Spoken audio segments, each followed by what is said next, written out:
qui est tout aussi lourd. Et sans tomber dans le féminisme primaire, je suis ravie que ce soit des femmes et des jeunes qui viennent les défendre. Je vous demande d'accueillir très très fort Leïla.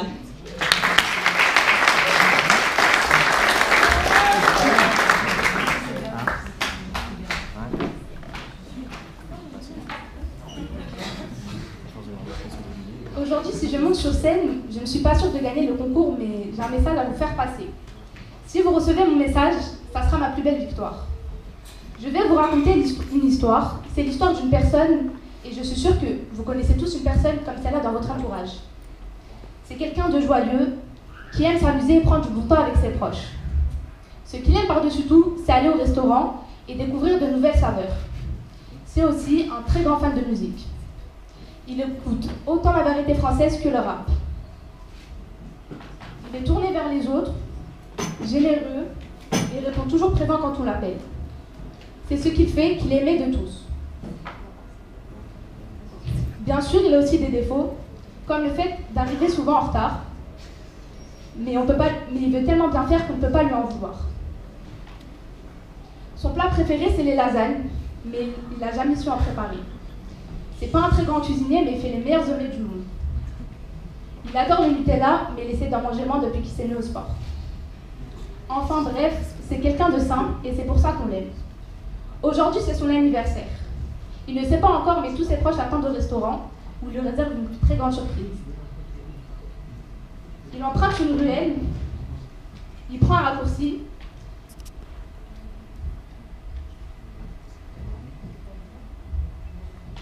et soudain, il voit une personne en train de se faire agresser.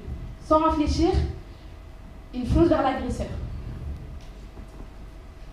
J'aimerais vous dire que l'histoire s'est bien terminée. J'aimerais vous dire qu'il va bien. J'aimerais vous dire qu'il est juste blessé.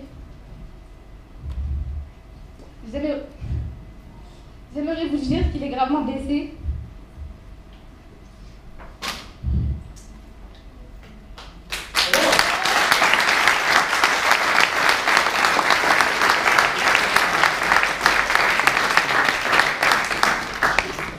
J'aimerais vous dire qu'il est dans le coma. J'aimerais vous dire que ses jours sont comptés, mais je ne peux rien vous dire de tout ça. En fait, on n'entendra plus parler de cette personne, enfin si, mais au passé. Je ne sais pas ce que vous pensiez de la violence, ni avant ni après m'avoir écouté. J'espère que vous la détestez un peu plus qu'avant.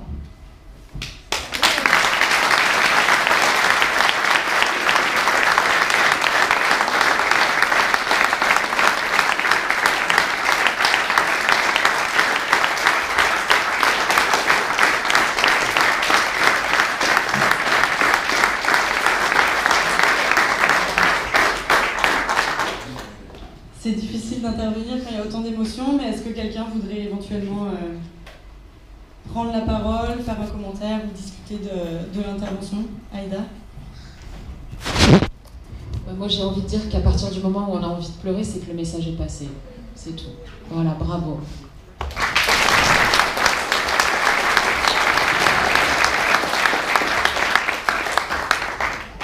Je trouve que c'est un bel hommage que tu as rendu à l'IS et vraiment bravo pour ta prise de parole. On t'a senti stressée, mais c'est tout à fait normal. En tout cas, tu as de soutien à nous et toutes les personnes de ton association.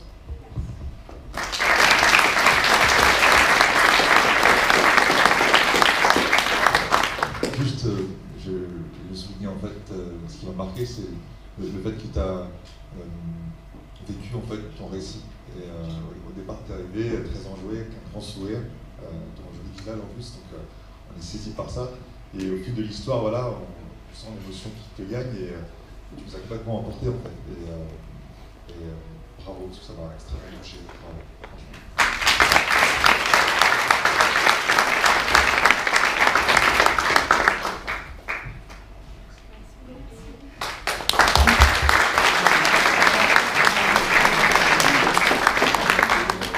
De 5 minutes, pendant lequel on doit vous présenter l'association The Empowerment House. Et comme ma collègue n'est pas là aujourd'hui, je suis chargée, en plus d'animer, de vous présenter l'association. Ça va être très rapide.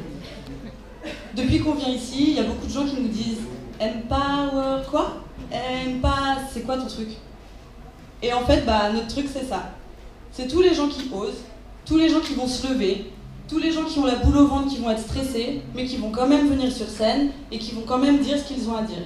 Peut-être que c'est pas parfait, peut-être qu'il y a encore des choses à revoir, mais tout commence avec le premier pas qu'on fait quand on monte sur la scène. Et bien en fait c'est ça, Empowerment. C'est réussir à vous oser vous-même, réussir à être acteur de votre vie, réussir à maîtriser vos projets et réussir à vous dépasser. En fait, c'est pas si compliqué que ça. Donc du coup, on invite des intervenants qui ont sauté le pas, qui vont au bout de leur projet, qui vivent de leur passion et qui ont envie de vous le transmettre. Et du coup, dans cette maison, ce qu'on fait, c'est qu'on organise des événements autour de ces personnes pour vous permettre de développer le meilleur de votre potentiel et de créer l'étincelle chez vous. En fait, c'est pas si compliqué. Et on a des gens formidables qui nous accompagnent, et notamment sur cet événement. Il y en a deux qui n'ont pas pu venir, les Desperate Blédards, peut-être que vous les avez vus la dernière fois, Maïssa et Mayada, qui par le dessin réussissent à communiquer leur message et réussissent à communiquer leur vision de la vie de femmes entre 20 et 25 ans qui vivent en banlieue, vers Paris ou ailleurs, et dans lesquelles tout le monde arrive à se retrouver. Elles aussi, elles ont des questions concernant l'environnement, des questions concernant les discriminations et des questions concernant les politiques. En fait, elles sont un peu comme nous. Et maintenant, j'aimerais inviter sur scène notre deuxième partenaire pour cet événement, Lubna, créatrice de l'agence Caméléonia qui a coaché notamment avec Islem les participants en amont pour travailler justement sur leur communication et leur image pour une meilleure présentation sur scène possible. Je vous demande de l'accueillir bien fort.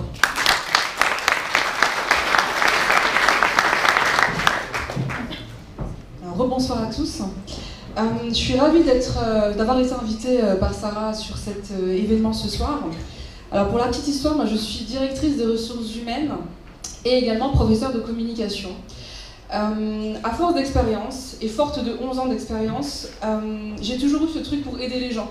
Je me suis dit, j'aime aider les gens, j'ai envie de mettre tous les outils que j'ai appris toutes ces 11 longues années au service des personnes qui en ont besoin. Parce que vous êtes tous capables, on est tous capables de faire plein de choses, et parfois il nous manque juste le petit truc. Alors il y a à peu près 4 ans, Caméléonia est née.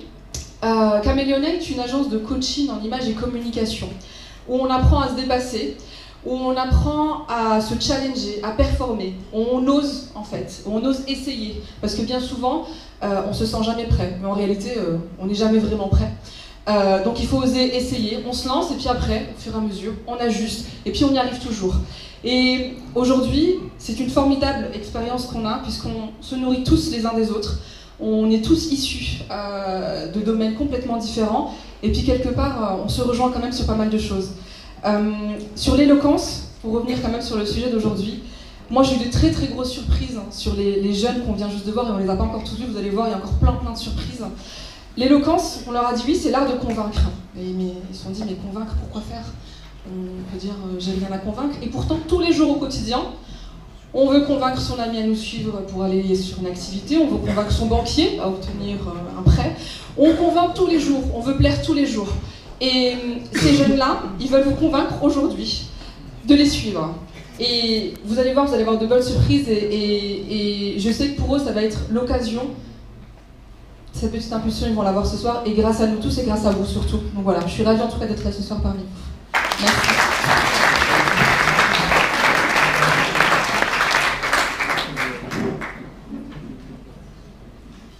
La présidentielle arrive, donc il va bientôt être temps de parler de ce sujet. Et pour... alors attendez, parce que du coup je suis encore sur la dernière prestation et j'ai oublié le nom. Et je vous demande d'accueillir bien fort Iman.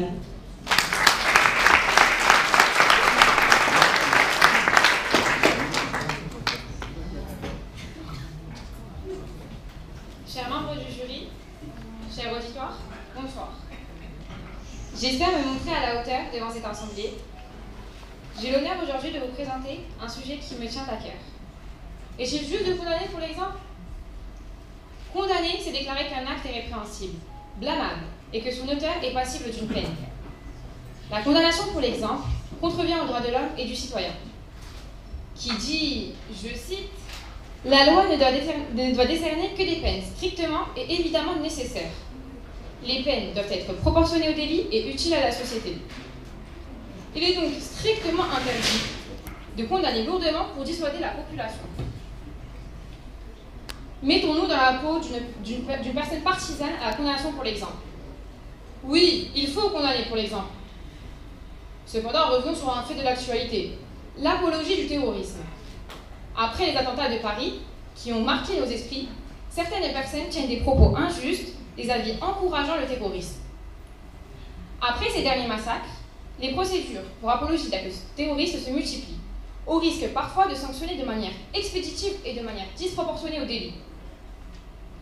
Mais souvenez-vous, messieurs, dames, que suite aux attentats de Charlie Hebdo, 6 condamnations allant de 3 mois à 4 ans ont été prononcées en comparution immédiate. Comparution immédiate. Je dis bien comparution immédiate. Donc, sans étude profonde du dossier. Ainsi, la condamnation pour l'exemple aura un effet dissuasif sur l'entourage qui voudrait venger une injustice. Condamner lourdement pour de tels propos permettra alors de dissuader la population et d'éviter le non-respect de la loi.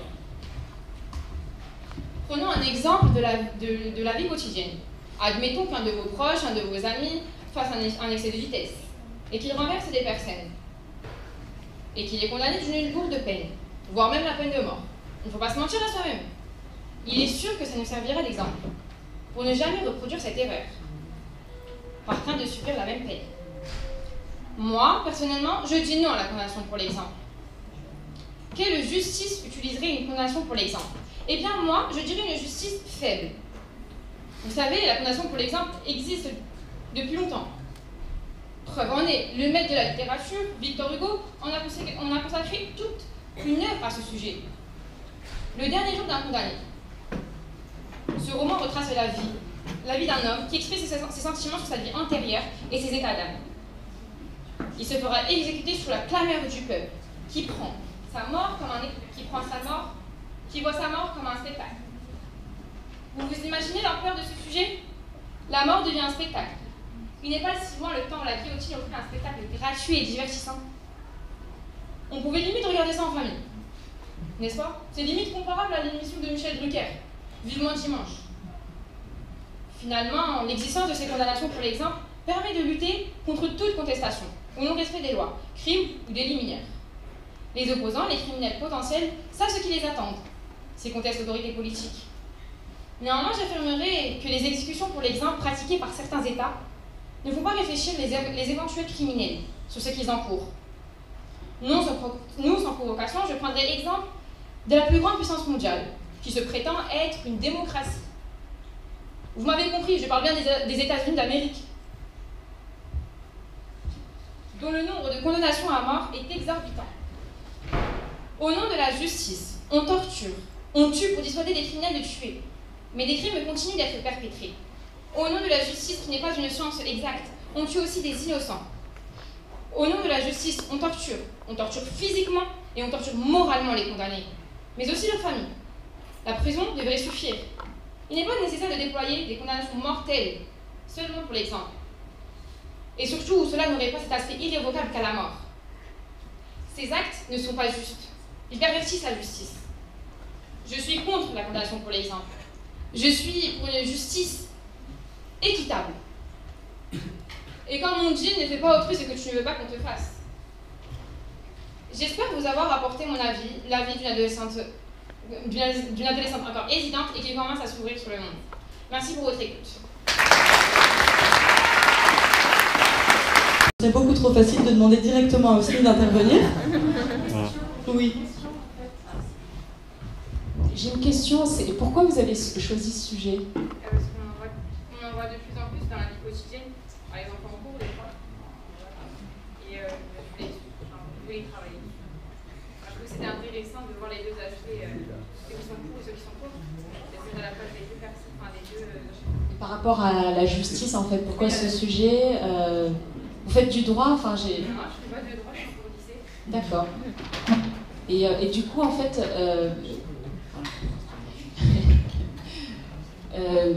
du coup, votre texte, par rapport à la peine de mort, c'est par rapport. En fait, j'ai pas tout compris, en fait. En fait, c'est par rapport à la condamnation pour l'exemple. Il y a des condamnations qui se font, mais pour dissuader la population de reproduire la même chose, en fait. D'accord. C'est tout. Donc j'aime beaucoup ce thème. Donc j'ai étudié toutes les problématiques liées à la justice quand j'étais à Londres en études. Du coup, c'est des questions que je connais et je n'ai pas compris quelle est vraiment ta position à toi, si tu peux juste me répondre.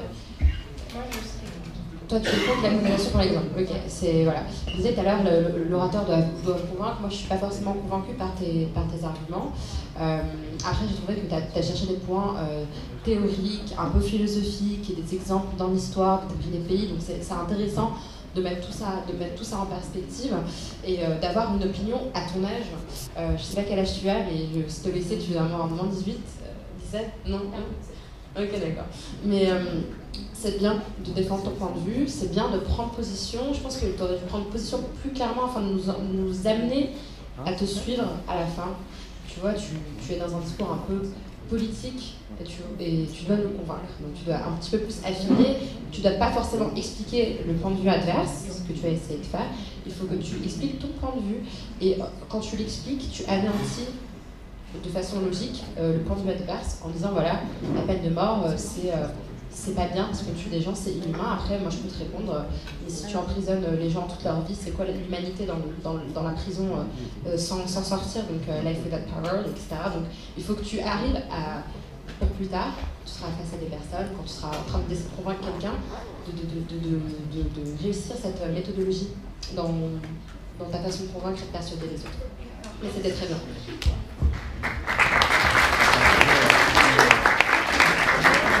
On va être un peu pris par le temps, du coup je vous laisse intervenir. Je vais être très synthétique, tu as pris un sujet très compliqué. Déjà, sache-le, en plus bon, c'est des sujets d'actualité. Le long de ton discours, j'ai eu 3-4 dossiers qui me sont montés à l'esprit. Entre l'apologie du terrorisme, l'homicide involontaire d'un gars qui rentre chez lui à minuit, qui se fait renverser par un jeune sous stupéfiant, mon client qui a fait Guantanamo pendant 8 ans et 8 mois. Il y a plein de choses qui me sont remontées à l'esprit. Tu es très brut, et tu le dis toi-même à la fin, et c'est tout à ton honneur, tu es hésitant. Dans ta manière d'expliquer les choses, tu as des préjugés qui te servent de point de départ. Quand tu fais une critique des États-Unis, tu as le droit de faire une critique des États-Unis. J'estime que c'est une démocratie. Elle n'est peut-être pas parfaite, mais c'est une démocratie. Et le fait qu'il y ait des dysfonctionnements dans son rapport à la justice, selon ta propre grille de lecture, ne peut pas les disqualifier à ce point. Donc il faudra que tu sois un peu plus nuancé. Mais ça, c'est ton âge et l'expérience de vie qui te permettra d'affiner ton point de vue, d'avoir une grille de lecture un peu plus étoffée. Mais c'est bien d'avoir eu le courage de prendre ces idées-là, surtout sur l'apologie du terrorisme. Tu m'as fait peur un petit peu au début parce que je me suis dit, mais est-ce qu'elle va pas nous dire finalement que c'est pas si grave que ça? Et en même temps, on a vu, et c'est vrai, je l'ai vu, je l'ai vécu, des peines complètement disproportionnées, où effectivement, j'ai vu quelqu'un à Nanterre prendre 12 mois ferme, là où dans l'homicide involontaire, c'était 12 mois avec sursis. Donc il y a des choses qui parfois ne sont pas forcément comprises parce qu'il y a l'émotion du moment. Et oui, tu as raison, il ne faut pas faire de peine pour l'exemple. Le principe en droit pénal français, c'est le principe de l'individualisation de la peine, mais on n'empêchera jamais la justice d'être humaine et de faire en sorte qu'à travers une personne, on essaye de faire passer un message aux autres. J'en ai terminé.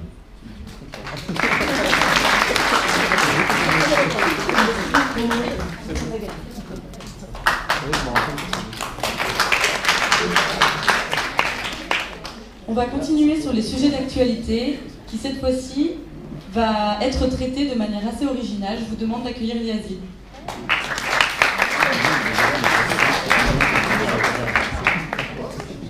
Bonsoir à tous. Passez une bonne soirée? Ouais. Passez une bonne soirée ou pas? Ouais. Ok. Moi je voulais commencer par une petite anecdote qui est arrivée à ma tante. Elle était dans le bus et elle s'apprêtait à sortir et elle a été bousculée par une dame qui est entrée par la porte arrière du bus, qui est interdit comme vous le savez tous. Et ma tante lui a demandé de s'excuser et elle a ignoré et en avançant elle a dit de toute façon je sais pas ce que vous faites en France. Bon, je savais pas que les douaniers prenaient les transports en commun, mais ma tante a eu une réponse magnifique et franchement, je pense que pendant tout le reste de mon texte, au niveau punchline, je pourrais pas faire au-dessus. Elle lui a dit « Et moi, je me demande ce que vous faites sur Terre. »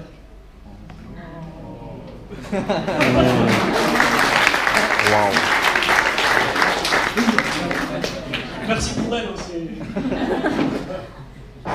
Mais ce que je voulais dire à travers cette petite anecdote, c'est que je pense que tous, on devrait avoir autant de considération envers le racisme que ma tante en a eu pour cette dame-là.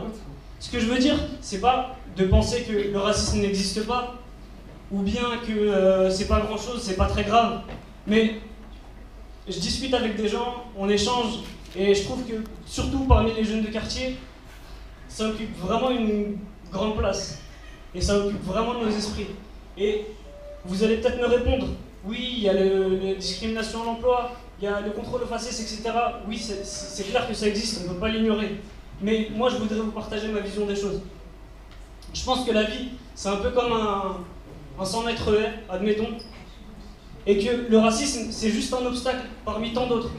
Et si vous avez un projet assez ambitieux, vous allez tellement avoir besoin de vous concentrer sur ce qui va vous permettre de le réussir, et ça vous demande tellement d'implication qu'en fait, si vous vous mettez des barrières, vous finirez par pas réussir à sauter de cet obstacle et le prendre.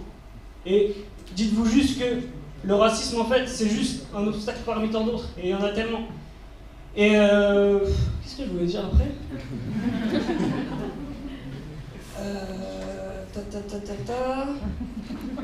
Ouais, j'ai parlé du 100 mètres. Ensuite, je voulais juste terminer par un truc.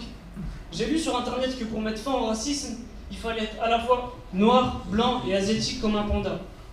Ce que j'ai fait, c'est que je me suis mis à la place du panda et je me suis rendu compte à quel point cette phrase elle était conne. Parce qu'il faut qu'on se mette d'accord. Le panda, c'est l'animal le moins casse-couille du monde. Alors à la fois, c'est pas une menace pour l'homme, alors que physiquement il est assez présent. C'est pas un prédateur pour les animaux. Il mange que des bambous, le gars c'est une menace pour personne. Et pourtant, il est en voie d'extinction parce qu'on rase les forêts. Et au final, il n'a plus d'habitat naturel. Et donc il est en voie d'extinction. Et donc, ce soir, moi je voudrais parler au nom de tous les pandas. Alors, excusez-moi, je vais juste sortir un petit accessoire. Ça m'a coûté 13 € avec la livraison express, s'il vous plaît. Franchement. Et puis je vais très certainement plus jamais le mettre. Alors effectivement, je vais parler au nom de tous les pandas, enfin de ceux qui restent, en tous les cas. Effectivement, on n'est pas raciste. On s'en fout de votre couleur de peau, on s'en fout de votre origine, on s'en fout de votre race. On veut juste que vous créviez tous autant que vous êtes, et un par un. Je vous remercie. Islem, directement, je vais te demander de faire un commentaire sur la prestation. Alors, d'abord bravo, c'était très bien, on a bien rigolé. Toi, on t'avait demandé, le seul truc qu'on t'avait demandé, c'était justement de ne pas bouger. Par rapport aux autres, t'étais le seul qui ne devait pas bouger. Et dès que je t'ai vu, t'as commencé à bouger. Mais en tout cas, bon, ça va avec le personnage, t'es un personnage super posé, un peu cynique, et c'est bien que tu sois posé, vraiment. Ouais, si tu veux échanger avec moi, comme ça. Et vraiment, t'es le seul qui peut s'autoriser sur scène, justement, à ne pas bouger, à être posé comme ça. Et vraiment, c'est le seul conseil que je peux te donner. Sinon, vraiment, c'était super cool. T'as un petit peu bégayé un moment sur le moment où tu voulais t'expliquer, tu voulais t'exprimer, tu voulais dire ce que tu penses. C'est normal, t'as quel âge? J'ai 22 ans. Ah, je suis pas si vieux que ça, hein. Ah ouais, ouais, ça arrive. Du coup, je vais arrêter de te féliciter. Non, mais non, c'était très bien, vraiment. Juste, bouge moins, essaye d'être plus efficace en préparant un petit peu tes textes à l'avance. Ce que je voulais dire, c'était très bien, mais il fallait juste un tout petit peu le préparer. Mais sinon, vraiment, bravo, on a bien rigolé. Je peux te répondre par rapport à la chaîne. En fait, j'avais peur d'être déstabilisé parce que... Du coup, en fait, on avait l'impression que tu cherchais un petit peu ton texte quand tu marchais. C'est ça le problème. Ouais. Sinon, si ça avait été précis, on aurait dit non, pas de souci. Mais la prochaine fois, viens avec une chaise. Okay. C'est parfait. Une petite remarque, je suis pas d'accord avec Islem sur le fait que tu bougeais sur scène. Parce que franchement, je trouve que ça fait partie de ton personnage en fait. Et moi, ça m'a pas du tout dérangé. Au contraire, c'était vivant. Et même le fait que tu aies à un moment donné, je sais pas si c'était volontaire ou pas d'avoir oublié ton texte, puis après tu dis, voilà, c'était 100 mets, je l'ai fait, c'est bon. En fait, j'ai l'impression que ça faisait partie de la prestation, tu vois. Non, mais à la base, le texte, je l'ai pas appris. Je me suis juste mis les points et. Tu fais ce qu'on appelle des bullet points, je sais pas ce qu'on dit, enfin, des bullet points, c'est ça. Donc, au final, c'est ce qu'on fait aussi quand on est journaliste, en direct. Bon, des fois, on a un texte à réciter, c'est beaucoup plus compliqué de l'écrire et de le réciter après. On fonctionne aussi comme ça. Du coup, ça se voit parce que tu es naturel, très à l'aise, en plus d'être très drôle. Et moi, je te dis, je sais pas ce que tu as envie de faire plus tard. J'imagine que tu vas être humoriste, faire du stand-up. Non. Je sais pas. En fait, d'accord. Peut-être que tu as fait ça juste comme ça. Et puis non, après, étant plus jeune, j'étais un clown en fait, et on me disait souvent ça. D'accord. En tout cas, moi, je trouve que tu as un énorme potentiel et qu'il y a quelque chose à faire et à travailler. Et tu peux aller très loin. Vraiment, franchement. Merci. C'est très bien.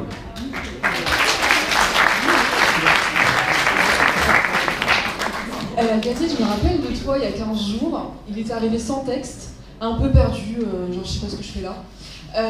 Et je me rappelle d'une phrase que tu nous as dit avec Islam. Tu nous as dit moi je suis pas sûre de savoir l'émotion avec les gens, c'est pas trop mon truc. Et là je dis mais on est complètement à l'inverse de ça. Et tu es le premier à réellement interpeller le public. Et tu nous as emporté avec toi direct quoi. Et ça vraiment, bravo, vraiment. Merci.